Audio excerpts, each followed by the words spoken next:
Assalamualaikum warahmatullahi wabarakatuh.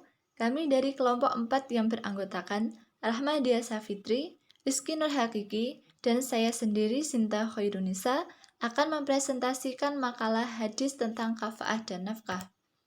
Pembahasan yang pertama, hadis tentang kafa'ah dan nafkah. A. Hadis tentang kafa'ah. A'udzu billahi minasyaitonir rajim. Bismillahirrahmanirrahim. An Abi Hurairah anna Rasulullah sallallahu alaihi wasallam qala ya bani Bayyadah ankihu Aba Hindin wankihu ilaih wa kana khazzaman. Artinya dari Abu Hurairah radhiyallahu an bahwasanya Rasul sallallahu alaihi wasallam bersabda, "Hai bani Bayyadah, nikahkanlah Abu Hindun dan menikahlah kamu dengannya." Sementara Abu Hindun adalah seorang tukang bekam, diriwayatkan oleh Abu Dawud. B. Hadis tentang nafkah. A'udzu billahi minasyaitonir rajim. Bismillahirrahmanirrahim.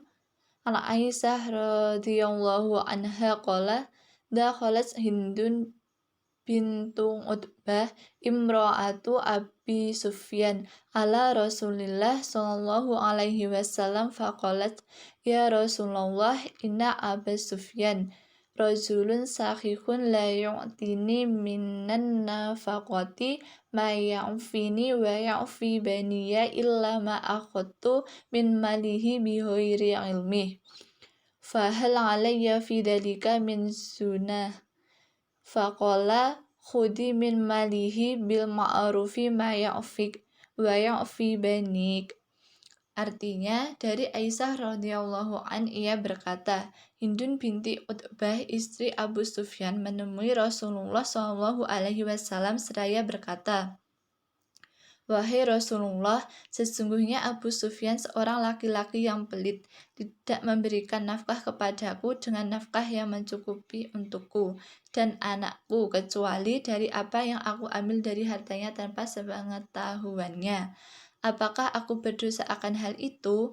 Rasulullah SAW menjawab, "Ambillah dari hartanya dengan cara ma'ruf apa yang cukup buatmu dan anakmu."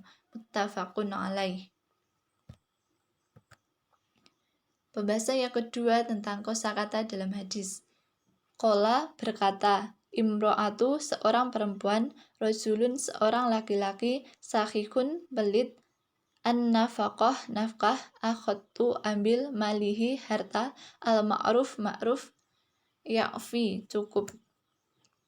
Pembahasan yang ketiga tentang derajat hadis kafa'ah dan nafkah. A. Derajat hadis tentang kafa'ah. Seorang ulama yang terkenal yang dianggap pendobrak kebukuan pemikiran kaum muslimin seperti Syekhul Islam Ibnu Taimiyah pernah ditanya tentang seorang syarif yang putrinya dikawinkan dengan seorang bukan syarif, padahal si ayah tidak setuju. Apakah nikah tersebut sah? Ibnu Taimiyah menjawab, kafa'ah dalam hal nasab tidak merupakan persyaratan bagi Imam Malik. Adapun menurut Abu Hanifah, Syafi'i, dan Ahmad, dalam salah satu riwayat darinya, kafa'ah adalah hak istri dan kedua orang tua. Maka apabila mereka semua rela tanpa kafu, sahlah nikah mereka. Pendapat-pendapat yang dikeluarkan oleh para ulama keturunan Rasulullah SAW tersebut merupakan dalil hukum syariat yang dapat dijadikan pedoman dalam pernikahan seorang syarifah.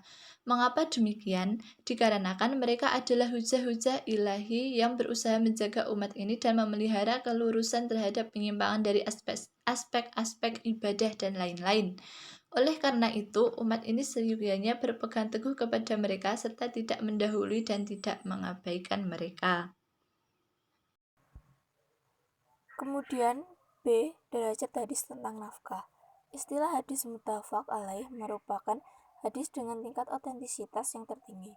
Masyarakat muslim meyakini bahwa hadis tersebut terdapat dalam dua kitab hadis paling sahih, yaitu Sahih Al-Bukhari dan Sahih Muslim dengan redaksi yang sama.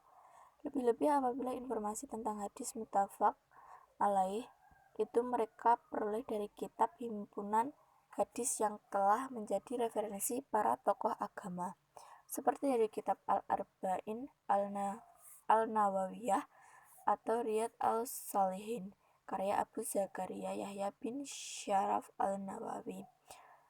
Tidak terbayangkan oleh mereka bahwa hadis yang mereka kenal itu ternyata tidak tersantum dalam kedua kitab hadis paling sahih tersebut atau salah satunya. Seperti hadis innama al-a'mal bi al-niyat yang tercantum sebagai hadis pertama dalam kitab Al-Arba'in Al-Nawawiyah dan Riyad Al-Salihin itu sebenarnya tidak ada dalam Sahih Al-Bukhari dan Sahih Muslim dengan redaksi yang sepenuhnya sama seperti itu.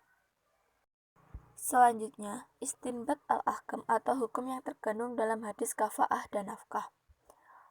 Dalam hadis kafa'ah, perbedaan ulama dalam memberikan pendapat mengenai hukum kafa'ah dikarenakan tidak ada dalil dalam Al-Quran dan hadis yang menjelaskan secara spesifik. Menurut Ibnu Hazm, beliau mengemukakan bahwa beliau tidak mengakui adanya kafa'ah.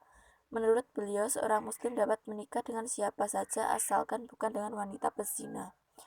Menurut Hanafiyah, Malikiyah, Syafi'iyah, dan Imam Ahmad berpendapat bahwa kafa'ah bukan termasuk syarat perkawinan. B. Dalam hadis nafkah.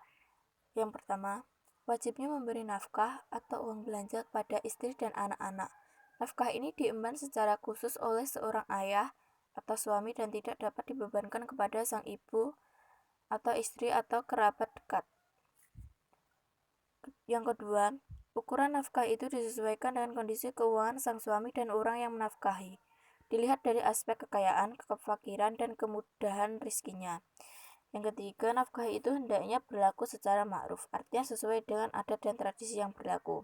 Keempat, siapa yang sudah diwajibkan atasnya untuk memberi nafkah namun tidak memberi nafkah kecuali dengan sangat bakil, maka boleh diambil hartanya walaupun tanpa sepengetahuannya sebab ia merupakan nafkah yang wajib atasnya.